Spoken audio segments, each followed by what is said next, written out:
Do you ever wonder what happened to your friends from high school? I mean, you were so close. You laughed together, you cried together, you shared some of the best years of your lives together. And yet, somehow through life, you just lost touch. Now it's time to relive those moments once again. Introducing the podcast that takes you back in time to the place where it all began. This is Class Reunion. We're bringing you all the gossip, secrets, and scandals from your high school days that you won't want to miss. Join us as we catch up with old classmates and dive into the wildest stories from our high school days. From those legendary parties to the infamous cliques, we're spilling all the tea on who's who and what really went down. So grab a seat, turn your volume up, and get ready for a trip down memory lane. Class Reunion, the podcast that reunites us all. Hey everybody, welcome back to another episode of Class Reunion. It has been a year in the making, and we are doing a recap of the Birmingham Grove's 40th high school reunion. And with me today, I have my cohort in crime who was also observing the reunion so we could do this recap together, Marc Kay. Welcome, Marc. Thank you. And just so everybody knows, Leanne and I spent, a year talking about how we couldn't wait to spend time together. And I think we spent 27 seconds over 4 days in the same state, in the same place. Facts. But I know. That was the weird part. It's like, I knew we were going to do this at the end, but we never spent time, which is good because I think we ended up having separate conversations. So 100%. I just think it's just funny. And I know I have to come back in and. Right. You do. But so I just want everybody to know. So let me start out. You can edit this later if you want, but you're going to get it anyways. Yeah. That Leanne and her committee, Melissa and Christine and Julie and Rick could not have done a better job putting this together and making it just an amazing experience. It was a home run and way exceeded not only my expectations, and we'll talk more about it, but even talking to people, it exceeded everybody's expectations. And that means, as you know, a great deal because you've been aware of all that we've been doing behind the scenes. And I called it a small committee, but I think in the long run, it may have worked to its advantage because we didn't have a ton of cooks in the kitchen. Right. And so while it was a lot, it was efficient, I guess. And there's always things that you could do differently or improve upon. But the impact that I wanted it to have, or the takeaway, regardless of things being perfect, was exactly what I ended up receiving in text messages and Facebook messages, because I think at the end of the day, the connections were there. And so if there were some fumbles and technical difficulties, it didn't matter because the overall event went really, really well. Right. And the only people who probably knew about those were you and the other people in the committee. Nobody else probably knew that there was anything. And we all know, too, that most people who plan things over-analyze while things are going on. You had a wedding for your daughter. You know how that goes. Yeah. But I will tell you, and we can talk about each event because I think we should talk about I do want to go through each event and go through them. But one was better than the other. And a lot of it had to do with the organization, but just also people. And let me just say this to anybody out there who is not Grows of 84, and hopefully other people will listen to this to get a clear message. Had Leanne not started this podcast, and had she and I not connected in the last year and a half or so that we have, I don't know that I would have gone, and I would have missed out big time.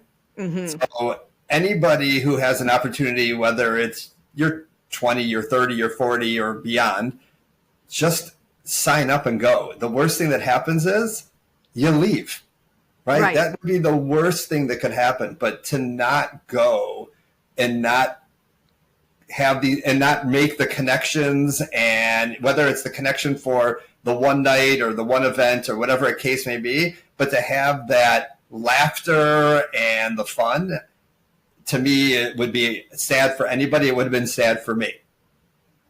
That's well said. And I feel like this is for everyone that's listening. So we're going to talk about ours, but so many people our age obviously have a 40th coming up this year, or it's going to be next year. So we can talk about our class of 85 who's trying to do the same thing.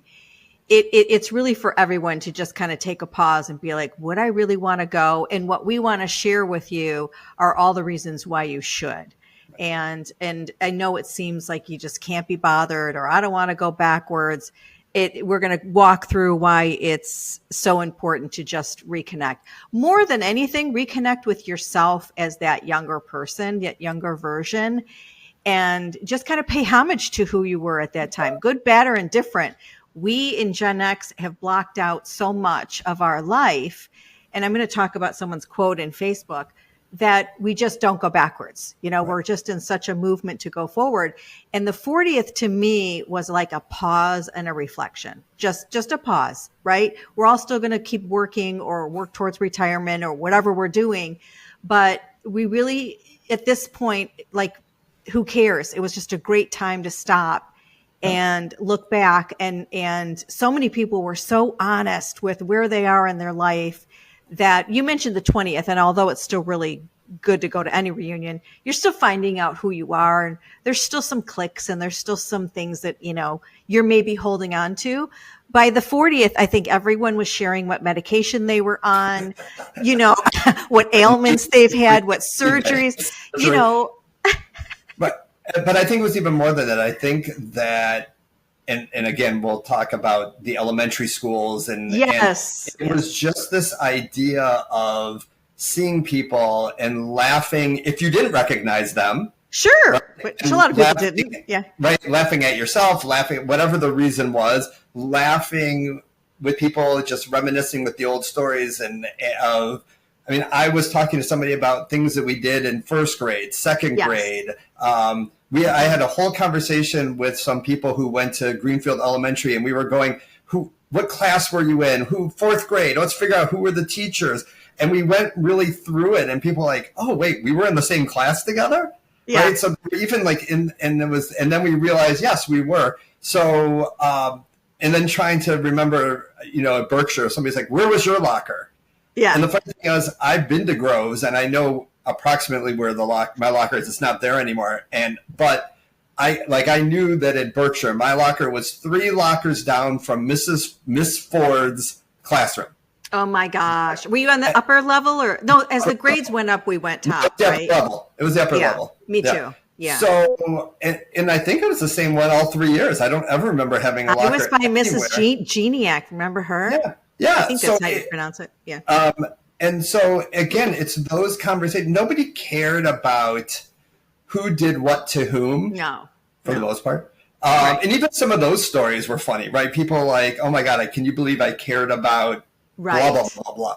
Right. And it was just like people were there to check people out to a degree, to definitely connect, to just have fun. Yeah. And there were people who, I know that and we'll talk, like the Saturday night event that started at 5:30. I didn't get there till 6:30. I like to, make an entrance at all times. But I know some people got there 5:30 and maybe they left a little later. And Leanne and I talked yesterday, and I said, when I left my house to go to the Somerset Inn, I said, okay, I'm going to leave at 10. Why would I need to stay there any longer? And I got home at 12:30 in the morning because and it ended at around 11. So we were still sitting and just standing around and talking and trying to figure out when people could see each other again, especially the people who live locally. Yes. And again, there's that reconnection piece. Correct. That you've been talking about now for over a year within the podcast. There was a method to my madness. So let's walk through it because, I came in a little early and just was working on some things, and it started on Thursday. And that was probably my highest anxiety, even though it was a registration at Troy Somerset for those that are at the hotel or even locally to just want to come and get your gift bag and your lanyard and things like that if you wanted to be part of the energy of the kickoff. And I had no idea how that would go. I didn't know how people would react. And so, as I mentioned in my speech, we'll go back to, I suddenly felt like, okay, we're going to be okay, because the group that came in this hot room, because we didn't have air conditioning, who bought cocktails and just embraced the registration process of, honestly, that was the part where you really didn't know anybody because it wasn't a room full of 100 people. Right. You're like onesie twosies having to recognize someone, and not everybody did. And the immediate conversations that took place made me feel like, okay, they're all here to have a good time. And I would agree. And I would say, like, I don't even know. It's funny. Like, I came to Thursday night also because I knew we were doing this. Yeah. And lo and behold, just so everybody knows, I might have thought it was at the Troy Marriott. And so I was kind of I did go to the wrong hotel in Troy for some reason. I had it stuck in my head, not the Somerset Inn. But when I got there and I walked in and I took a glance around first. Yeah. And people were just smiling. Yeah. And talking. Yeah. And you heard the laughter. And that included people who see each other regularly. Yes. Who came together. And who went out to dinner later that evening with a couple of the other people from the reunion. They had already scheduled a dinner later. Yes. So it was, and I think you're right. Like, it set a tone. Yes. Of let's just be low-key, casual. Yes. And I think, too, the fact that there was no dress code to anything. Right. Right. And we'll talk really about big too. Yeah. And, and we talked about that a long time ago, you and I. Like, nobody wants to get dressed up to go to their 40th, except for maybe a couple people. But, people just want cash. They just want to be comfortable. Yes. Right. They don't want that to go out and buy it. It's not prom. They're not buying a new dress. Right. To go to this. Because you'll be uncomfortable anyway. I mean, that's the one thing I would say is don't reinvent what you're normally comfortable in. Right. Because you're going to be uncomfortable in something you normally don't wear or shoes or, it's just not necessary. Right. I only had my Botox 3 weeks earlier just in case. I don't know what you're talking about. Oh, gosh. I meant to get some, but I didn't. Yeah. But again, people look overall. I mean, you get to look any way you want, by the way, at the age of 58. Yeah. And I was like looking around, I'm like, oh, you know what? Who cares? Like, as long as people are happy with who they are and where they are, right. and those who brought their spouses and incredible, and they were okay, they're comfortable with that, and introducing them to people who didn't even know who they were, let alone their spouses. Yes. The funny thing is there were some spouses, and I kept saying to people, I'm like, who is that person? And somebody's like, oh, it's a spouse, and I'm like, right. Made me feel a little bit better. But I just, again, so that was, it really was. And Mark, so many people were from out of town, obviously, because of the hotel. But while we had some local people, I was like, couldn't get over as I was checking people in Tennessee and New York and California, huge contingent from California. And I just was like overwhelmed that people would take the time to fly in and from all these places. And I think Mark Evangelides had his luggage. He hadn't even checked in yet and was rolling in with his luggage. So it was like, okay, we're going to have a good time. And that night, I did end up having dinner, and there were a few of us sitting at the booth with the wives, which was wonderful. Jeff Caruana had his wife join us as well. And we were on our way out because Melissa, myself, and Nicole Hakeem Yan had just kind of, we were exhausted. And so we were like going to pay our bill and scooch out. And as soon as we said we were going to head out, Lou Lederer, we know him as Louis Lederer, but Lou Lederer throws his card down for the entire table. Like, it's just, that just was an overwhelming piece of generosity that I was like, oh my gosh, people are so willing to have a good time that they're paying for tables of food. And I don't know why it touched me so much, but it was such an unexpected gesture from someone I hadn't seen in 40 years. The funny thing is, do you know that it happened at the baseball game too? I kept hearing people say, hey, can I go get you a drink? Hey, we're going to go get food.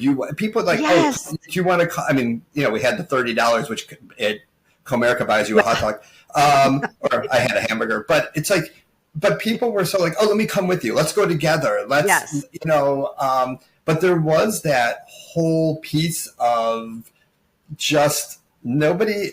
It wasn't like anybody was doing it to say, oh, look at me. Not at all. It was, no. You know what, whatever, I'll take care of it. Let me get your drink. Let me, yes. And I saw Thursday night too, people were buying each other drinks. Yes. At Thursday night, at the meet and definitely greet. Out of just being genuine. Yeah. So we had the Thursday event, and when I say it was hot, they just didn't really have a really good AC system, but everybody still stuck it out, right? And so that was a lot of fun. I didn't even notice that it was hot. Huh? I didn't even notice that. Oh, it was hot. The AC was not. You were running around doing things. No, the hotel finally picked it up the pace, but okay. It was hot for a while, and they did a fantastic job, by the way. So I don't want to diss the hotel, but that room was a little hot. So in our case, because we had people coming in from out of town, we had a lot of contingents. Like a lot of our classmates are gone out of state, which is typical for any location, I think. We wanted to have a few events, which is a risky thing to do, but it's also a polite thing to do because not everybody can attend the one event. Right. Or also, if you're flying in, to me, there should be something that's worth your while and not just come in for a 5:30, 6:30 cocktail hour. Right. So we chose to have a brunch the following morning at a park that was beloved by a lot of us growing up, whether we were sledding at this park, or we played sports, or we smoked a little ganja, whatever it was that people did a partake in. It was Beverly Park, and it brought back so many memories from everybody. But again, the classic thing about that was we had not great weather. And so we had storms in the morning, and I thought, oh, here we go. Because Julie Cerati had sponsored and Kim Berry was helping the whole brunch. And, lunch meats and fruit, and Melissa made homemade quiche. It was just a lot of great food. And I thought, no one's going to show up because of the weather.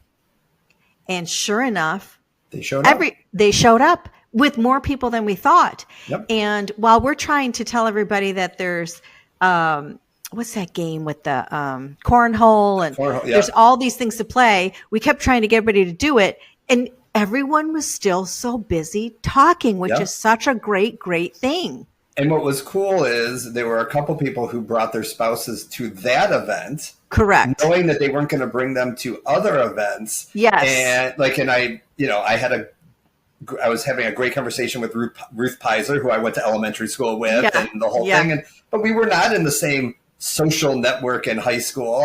We always found each other entertaining.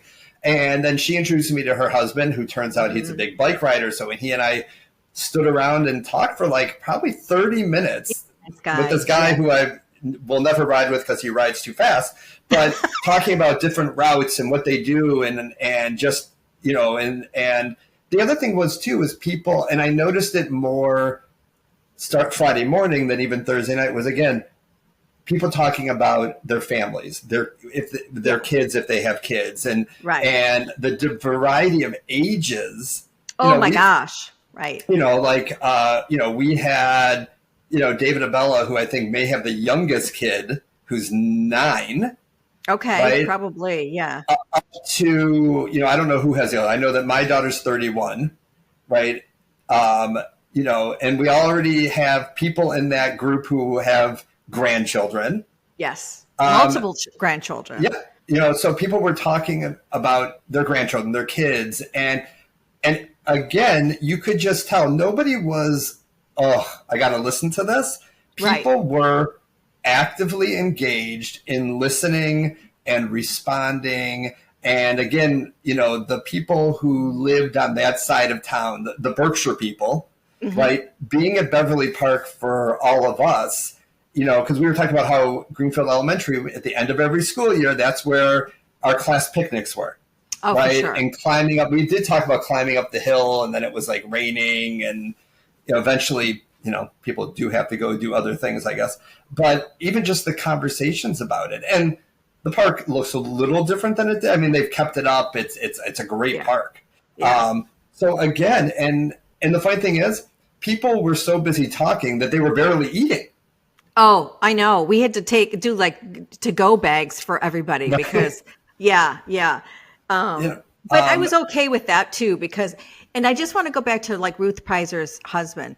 The thing that I'm so impressed by people that they took advantage of is that you can find something now that's in common with people. It doesn't have to be from 9th grade or 11th grade. We're all different now. And so the fact that you two connected on biking, like that is such a cool thing. You're going to remember that for sure. Right. And so the reconnections with where we are in our phase of life now is what I think people walked away with, of knowing where everybody is. The other piece, and I know for me, I can only talk personally, like Marc Evangelides, who you already mentioned before, who came from California, and he hesitated about coming for a variety of reasons, but then decided to come. Yeah. And, you know, he and I met in first grade. Yep. We were great friends through elementary school. We were friends in junior high. We were friendly friends in college. We didn't socialize in the same groups. I walked in the room and saw him Thursday night, and he and I started talking, and we haven't talked in 40 years, but it was not like uncomfortable. It was just the minute we saw each other, it was like, boom, off to the races. Yes. And we were, you know, talking a lot of Friday morning. We sat together Friday night at the baseball game. We hung out on Saturday. We have each other's contacts, not just Facebook, right? He wants to know when I'm coming out to California. And it was, again, not like, oh, when you come to California, it was a genuine, and I said, well, I want to meet your partner, so I do have to get out there at some point. John, yes. Mm-hmm. You know, so again, I watched, and as I was watching around me, thank God I'm ADD enough to multitask, was just people I kept hearing people say like, oh, I need to really go because I need to do this, and if I'm going to get to the baseball game, I need to do that, and yet people weren't, and I did it too. Finally, I'm like, I really had to be somewhere, and so people weren't leaving; they were engaged so much, and then there were some people who came there and said, well, I'm not coming to the baseball game, and I'm not sure about Saturday, you know, I'm not coming Saturday night, and I mean, it was Tim Smith, right, who came with his wife. Ted Smith, right? Yes. Who couldn't come for other reasons to the other things, and yet came to something that he could come to. Yes. Right? To have that piece of it. So again, it was just people in shorts, casual, right? No, hot, sweaty, rainy. Hot, sweaty, and rainy. It was so humid. I know. I'm like, I might have blamed Leanne for bringing the humidity from Florida. I expected to cool off up there, and it was hot as heck. No. Yeah. So again, it was awesome, right? Like, what other word is there, right? Then people were just happy. When you're trying to clean up, because we only have it for so long, and people are still sitting there, I'm like, okay, that's a good time, right? You know. Right. So that was a lot of fun, and then later that day, so a lot of people left there who, like you said, weren't at the Tigers game, took a tour, went to their old neighborhoods. Like people drove around and took people, you know, with them through the neighborhood, which I loved hearing about how people went and saw this and that. And it's just fantastic. They went down to Birmingham. A lot of people driving through Birmingham and talking about. So much has changed. Yeah. But yet it's still Birmingham. Right? Correct. You know, and that's what people said. Like, but I still recognize this, and I still remember Hunter that. House, hamburgers, and all of that. Yep. So we get on a bus at the hotel. Now it's the third event, and we have a select few, like 34 of us, 35 of us that went down to the Detroit Tigers game. And like even that, the vibe of the bus was really fun. You know, some people didn't take it, but a lot of us did. And I know, and it just, there's a really cool picture of the shot all the way down where we're sitting in the bus. And it was like, yeah, that is really cool that we're all together going down to do this thing and going to the stadium. And, for me, I thought the scoreboard that's new at the stadium, I know, but I thought they did such a great job. Leanne must have told every person they would listen to her about the scoreboard.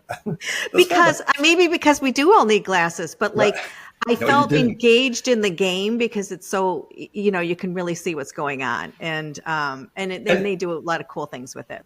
Yes, to hear a band. To hear a band, and they were told at one point that they were the coolest old people who were at the nightclub. Oh, you're kidding. Oh, that's funny. Yeah, because they were the oldest people at the nightclub. And and I know two of them stayed even later, because a couple of them went home, and the two who were staying downtown, they stayed, right? Like they're like, hey, this is our free time. We'll do what we want. And I know that, like, I took Mark back to the hotel. We stayed till but even that, like, I thought, I'll stay for a couple innings. Next thing I knew, it was the top of the ninth inning. I'm like, oh, wait, I am not getting stuck in the traffic because I drove down. And Mark's like, I don't really want to stay for the fireworks. And I'm like, all right, I'll take you back to the hotel. And I know that you guys stayed for the fireworks. Which I thought were, because I've seen fireworks at Tiger Stadium before. They've always done them on Fridays in the summer.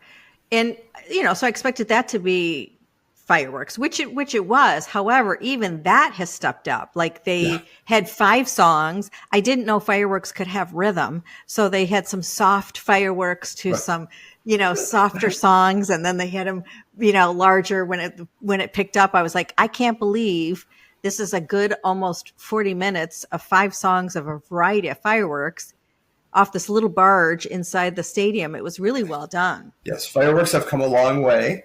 Yes. Since our youth, in a state where they're legal anyways. Yes. And people told me that they really enjoyed them. Yep. And that it helped, like, kind of enhance the whole experience, and to be there with other people from their class. And somebody goes, it reminds me, like, being out on a lake for the 4th of July with my friends during high school. And so, again, it connected positive memories to the experience. And marvel at the city. So a lot of people went locally to Birmingham around our high school area, but people were shocked at how Detroit has changed. And that was really beautiful. That was part of the premise too, that I wanted people to go downtown, because so much has happened. So much has changed for the good. And so that was very cool for people to have a chance to be downtown, because they might not have made that trip. Right. Well, it's funny. Somebody actually asked why we didn't it didn't take place downtown. I know. And I'm like, that would have been the problem with the other events. Yes. Yes. Well, maybe the next one will do something like that. But I'm just saying, so, because when we were kids, you didn't go downtown. Right? Maybe you went to do what? When I was young, festival? I went down. In high school? Yeah. So I worked in Detroit. So I did the Hudsons when I was a kid. I went and saw Santa at the Hudson's building. So my parents took me downtown a lot. Well, we cross over those religious barriers, right? And candy cane. Yeah, and so I did do that, and then I was immersed with an internship. We went downtown a lot to cross over Canada and drink at 18 over in Windsor. So I did that. So naturally you'd stay a little bit in downtown. And then I had an internship in college that I did the Detroit Grand Prix, the Freedom Festival, the Jazz Festival. So I was downtown at 3 a.m, walking the streets legitimately. But like I had no issue doing that. So, and it drove my parents crazy, but the city is what you make of it, and how you interact with people and all of that. And I agree, but when we were in high school, in the middle of the beginning to the mid '80s, downtown was not somewhere like you said. I will give you that. I will give you that. And I may have to now make you a T-shirt that says I was walking downtown at 3 a.m, and on the back the word just might say legitimately.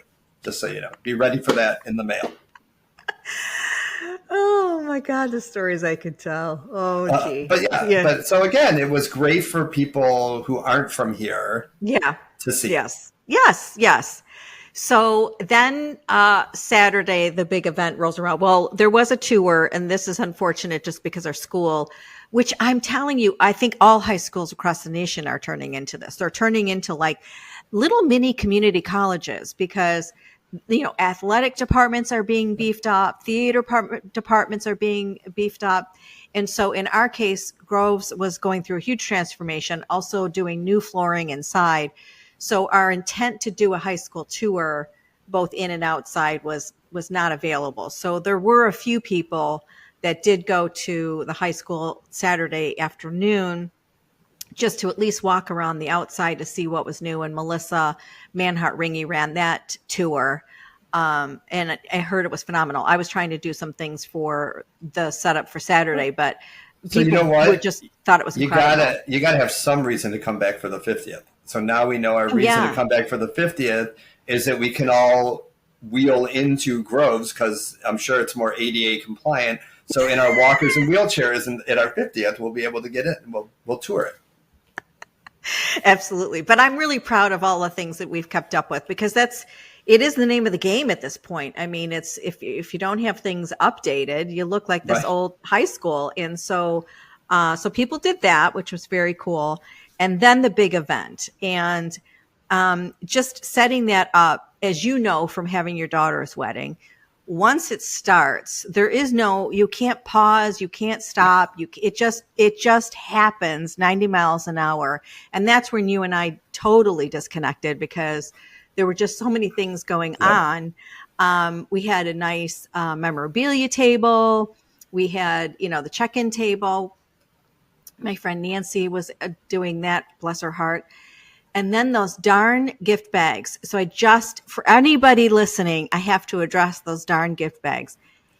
And I say that because weather played a factor. So think of every event we've talked about so far. We had to pack up those bags. So they were available Thursday. We brought them to the picnic because some people were only going to be at the picnic. We didn't know who, so we had to bring them all, set them up in alphabetical order. Humid, raining, scrunched. Then we had them available on Friday. And then Saturday, we tried to put new tissue paper in because frizzy hair, right? It was just, they had been crumpled and mangled. So for people coming in for the first time on Saturday, they're probably thinking to themselves, what? But I just had to explain that they've been through it. Those bags have been through it. So that was another thing. We carried those things all weekend long. And that's the one thing I would do a little differently. Somehow maybe put it in a box or whatever, because you're never going to take a bag, weather related, with tissue paper to 3 events, set it up in alphabetical order. It was crazy. But we still had them available. Yeah. And inside we had, as you're wearing right now, we had just a few things like pens and candies and things. But Jim Malkovich with BSN Sports, I always feel like I should say BSN Sports, provided T-shirts for everybody in different styles and colors. And they're comfortable, are they not? Yeah, I love it. It's great. I really washed comfortable. I'm wearing it for the first time. Yeah, they're very comfortable. I mean, so those were in material. the gift bag. This is not cheap material. No, it's really nice. So he was another classmate who went out of the way to sponsor those T-shirts, and that was in the gift bags for those that had ordered it. And I know some people said, "Oh, I'll never wear it," but you know what? I know when they saw it, we have a couple sizes left that I'm sure people will request. So. But anyway, I just had to explain the poor saga of the traveling pants. Those were the traveling gift bags that had gone through it. But so you weren't there for the full cocktail hour, but it really went by. Once again, shocking that I was not there for the full cocktail hour. But it went by so fast. Like I said, all of a sudden, we're setting up the buffet and trying to get people to eat. And I got to tell you, I was trying to get people's attention on the microphone 100 times, and no one was listening, of course. But anyway, and that's a good sign because everyone was chatting, but people started to eat. Well, let me tell you, as a high school principal, welcome to my world. Oh my gosh. Trying to get anybody's attention when there's food in front of them. Well, I was trying to get them to go eat food. Right. But again, no one was listening to me to say, hey, grub is up. Because people were talking. I know, which was wonderful.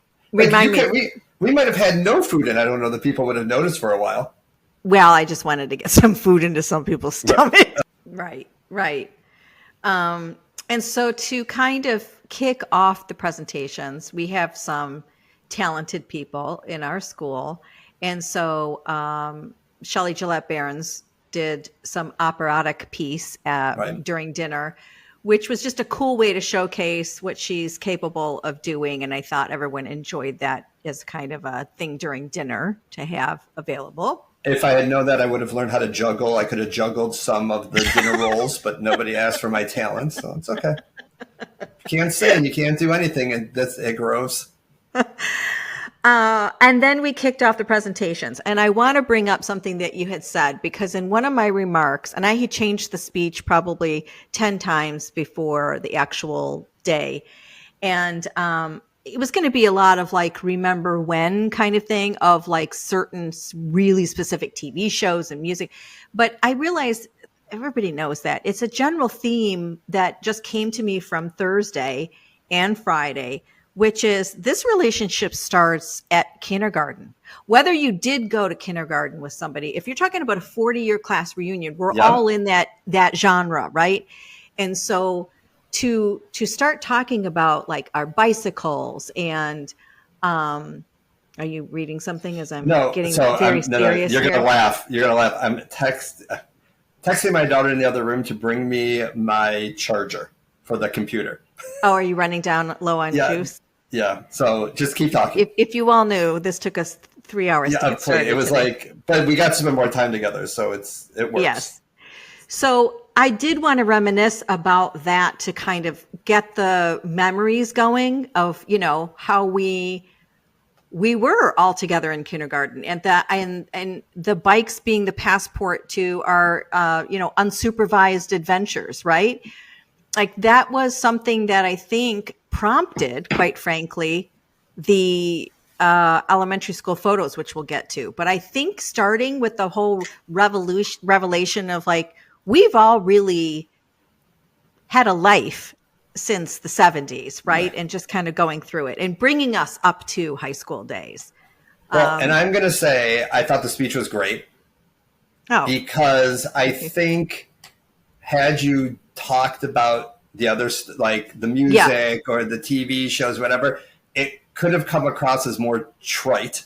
Yes. Whereas the things that you did say were so genuine. And that's what the whole weekend was about, was genuine. So yeah, I just thought that what you said already brought together the people who were there. Yeah. And, acknowledging, as you said, the things that you said, right? The reasons people came, the fact that people came from all over the country. Right. So I thought it was amazing. I just thought it brought together, and having your mom's nameplate, having the bell, right? The retirement bell, and, and bringing some of those more personal Groves connection pieces. Yeah. Was way, and enhanced the speech more than the generics. And Mark's Carson Award watch. Mark's Carson Award watch that he brought with him. Yeah. Well, thank you for that, because I changed it a lot, and I just felt like after watching what was happening, it was more appropriate to do it that way. Yeah. And then just kind of tying in the classrooms and our teachers who allowed us to think outside the box. Then that's when we had just a little bit of snippets from the teachers that I will have as a viewership later that's been edited, but we just did small clips. Yeah. And so for people that are like, wondering where their teachers are, and in our case, some of them had passed, even if you just get an email of like answering questions or if you can get them to be interviewed, time marches on, and it's not always feasible for them to physically show up. Right. But if you get the sound bites of what they learned when they were teaching, some funny moments, it's priceless. And I think, go ahead. I was going to say, and Jim Mall, English teacher Jim Mall, well, for us, who then became a principal at Berkshire and so forth. It wasn't even just like remembers us. He really had a message. Yes. Right. He wanted to get across the importance of people being there and the connection to their past, because our pasts create our present. Right. No matter what, good, bad, or ugly. Right. You can't just write them off as if they never happened. And I think that his message, because he could have been just funny, because he's Right. a funny guy. He could have, Right. whatever, but he wanted, you could tell he wanted to say something. Yes. And even you getting Miss Slaughter to, even though she was very funny actually, but even getting her to what is the message, like, and so forth. It was great. I mean, and it wasn't overkill, right? Right. It wasn't like Just 20, short. it wasn't like we sat there for like 40 minutes because Right. there were 10 teachers who each spoke for 4 minutes, right? So, Right. it was perfect actually. And they both used the word kindness without knowing it, which I thought was so interesting. Well, Because we all live in. I know, and to have to be reminded is sad, Right. but it's also nice that it is the message, the universal Yep. message from our teachers that are, since now retired. And then talking about relationships and the impact that they had, we closed with Nicole and Shelley. Let's talk about the in memoriam first, please. Oh yeah, and the veterans thing. Sorry, Yeah, I went too fast. I thought the veteran thing was so cool. Yeah, and it was amazing to realize how many of our classmates went into the service, whether they were in it for 1 year or 20 something years. Yes, but that this is where they at some point found themselves, and thanking them for their service, I think is a poignant piece. I think that, yes, we could find reasons to thank everybody. I could thank the doctors, I could thank the lawyers, I could thank the educators, but to really think that many of these people put their lives on the line, or were willing to put their lives on the line after high school, while we were all playing in college, to me was incredible. And as you said, who I keep saying I never even know who he was, and the fact that, he got up and did the presentation, right? That you incorporated somebody who was going to be in the presentation to give the presentation, I think was also extremely, extremely moving. Yeah. And he had an enormous amount of accolades for his career in the Navy. And so what we did, for people listening, we did a slide presentation and honored those that had served in the military. And, it was, like you said, it was very moving. And we have since posted some of these things. We have a class Facebook page.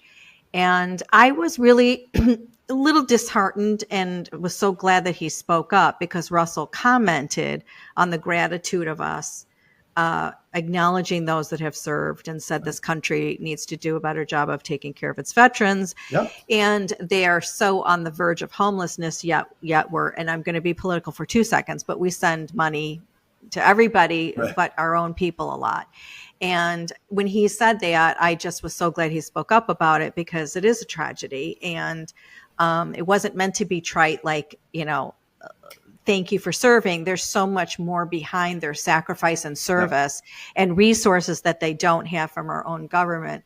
That's a shame. And so I'm really, and he really mentioned glad it, and I'm glad he did mention that. And but again, I just think that the fact that you guys were sensitive enough and thought about adding that in, again added another layer of connection. Yeah. Which leads us to the difficult one, the in memoriam, and recognizing those that have passed. I obviously helped put that together. We knew who was on the deck, but you could hear the gasp from some people of not knowing who has passed. And as of a week before our reunion, which is why I want you all to listen and stress that, like, it's important to reconnect, because you never know. We lost a classmate the week before. We had this whole thing prepared for a song associated with the deck, and we had to revise it quickly for somebody that we had lost, Susan Marzoka, to breast cancer. And so it's crazy to understand how short our timetable is when you see slide by slide. And we had a beautiful rendition of Nicole singing Somewhere Over the Rainbow through that. So I'd love your thoughts on that. Yeah, I thought it was, because I have a morbid sense of humor, I did turn to the person next to me and I said, if I don't see myself up there, I know I can have a good time tonight. But in reality, first of all, the sadness that many people in 40 years a lot have passed, Yes. all for a variety of different, and like, it was interesting sitting in a pretty big table and people were like, oh, that person took their own life, right? Cancer, car accident. I mean, there's so many different things, and you could see who in the crowd had continued relationships with some of those people by the reaction when those pictures came up. You could see shock from people by seeing some people that they didn't even know had passed. Yeah. So again, I think it's for those listening who are going to plan a reunion, especially 40th on, I think it's important to have those people at the reunion. And I think that's what it did. I think it created a space for those people who couldn't be at the reunion to be at the reunion, and not just casually talked about, but to have that moment with their face, with their high school picture, senior picture, or, up on the screen, to honor those who couldn't be there, to honor themselves. Yeah. Yeah. I had to look down for Bill Meinert because obviously I was still very close with him. And so I knew it was coming. Right. And I've seen the slideshow 100 times, but it still was like that moment where I just had to look away, yeah.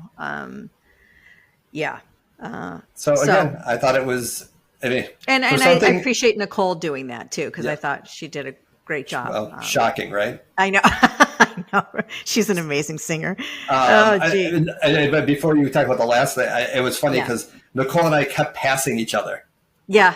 Like we were at the baseball game, and then we were at the, and finally on Saturday night, we got the chance to really connect. Right. Yes. And which was so nice. And we got to actually connect at a different level because of the podcast. Right. Yes. Because I had listened to hers and we talked about some of the things that she talked about, and she had listened to mine. And so she referred to some of the things that I had talked about in my profession and my family and so forth. So, I mean, it was almost like, not that we wouldn't have been able to, it's Nicole, a tree could find something to talk about with her. Yes. But at the same time, like, because we had both heard each other in the last year, we were able to branch off of that as well, which was kind of cool. And she's a representation of everybody has a story. So Marc Kay has been on my podcast, and he's a principal at a school currently, and shared his story of how he got there. Nicole, I picked because she was the one that was on every play, right, in our high school. And I had kept in touch with her, but the purpose of me having her on was like, you were the one that always got these leads. And she was kind enough to share her struggle with familial depression and runs in the family. And I think that was also helpful and a door opener from the podcast perspective to realize everyone did have a story, and what you think and perceive. She was kind enough to kind of open that dialogue. And that weekend when she was there, she was actually having a phone call with SAG-AFTRA, I think, because she's an actor. And she's now on the committee to bring mental health awareness for the acting community. So, I love that she's continuing to be strong in that department and do a lot for that community, which I'm sure doesn't have a whole lot of resources, and it's a high risk job. The thing with Nicole and Shelley singing from one of my favorite all-time musicals, Wicked, for Good, which, the lyrics are so impactful on so many different levels. And the fact that, and I don't know if that was their idea. I don't know if it was whose idea that was. It was. And I have them up because I just want to, it was Mark. And I was like, I thought it was great at the time. And I thought, oh, wonderful. And then when they sang it, it was just crazy. So the whole thing is about Glinda and Alphabet singing together at the end for Good, that Mark mentioned. And I know I am who I am today because I knew you. Whatever way our stories end, I know you have rewritten mine by being my friend. Perfect. And to me, whether you hung out every day after school, whether you just had classes with people and you were nice to them and laugh with them, whether you said hi to them in the hallway, whatever the case was, right? That there's your poignancy, right? Yes. There's your piece. Yes. And the song to say excellent job. Right. It made sense. So we tried to close it out after that and have some dancing. But what was really cool, because we had talked so much about kindergarten and elementary school, right. I had so many requests to have pictures with elementary school. And I thought, I was really hesitant. I was like, well, gosh, I really wanted to have a toast and get everybody up dancing. But when I mentioned that, would you be interested to get with your elementary classmates, everybody was into it. Like everybody really wanted to do that. And so I'm so glad we stopped and paused and did it, because we missed a really cool opportunity for those photos to take place. And it was funny because when Greenfield got up there, the next day, David Abella goes, I just thought there were like 3 or 4 of us there. He goes, I didn't realize there were like a dozen of us. Yes. Who were there. And I like each school had approximately like Evergreen had probably one of the biggest crowds. We did. I think in the picture. Yeah. For a school that's now like, a senior living facility. It's a full circle facility. Yeah, we'll all live there one day together. You start at kindergarten and you end there. Right. So, but again, people like the smiles on people's faces as those pictures were being taken. So genuine. I know. And again, like high school's 4 years, right? Yeah. Junior high's 3 years. Well, elementary school is anywhere, depending on when I got there in first grade, but it's 6, anywhere up to 7 years. You're with these people. Yes. And people were genuinely like, I need this picture. I need this picture. Get me the picture. Oh, I forgot my. Yeah, no, you're overtime. I am overtime. Okay. So one of the things I did want to close out with is the comments. I can't do them all, and some of them are very confidential. I got some really intriguing, well thought out personal responses to the reunion. But for those that didn't come, I did get this text message that it encouraged them to reach out to those that they hadn't seen, and sparked some long overdue conversations. I thought that was really a cool thing to say. Yeah. And then somebody wrote me this. They didn't even graduate from Groves, but are part of our Facebook group, and said, I'm seeing some faces that I haven't seen in literally 40 years. It's been somewhat bizarre, but really enjoyable experience for me to take it all in. It brings me back to being 14 years old again and stirs up some fantastic, distant memories that would have otherwise remained buried underneath decades of time. As much as they want, and that their comfort level is that some of these connections hold true over the next whatever number of years. I agree. And we can't leave this without acknowledging, for those of you watching on YouTube, your Breakfast Club picture behind you. It's so perfect for this recap of our class reunion. I love that you have the Breakfast Club back there. That's awesome. The Breakfast Club, I made sure I kept in the divorce.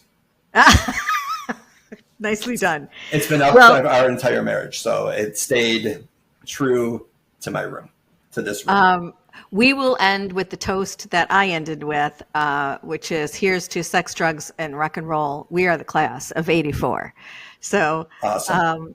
I love that you did this recap with me. I hope it encourages people to do what we did and encourage, attendance, enthusiasm, and reconnection. So I can't thank you enough. And thank you. It's been over an hour. I know. We'll see how this edits out.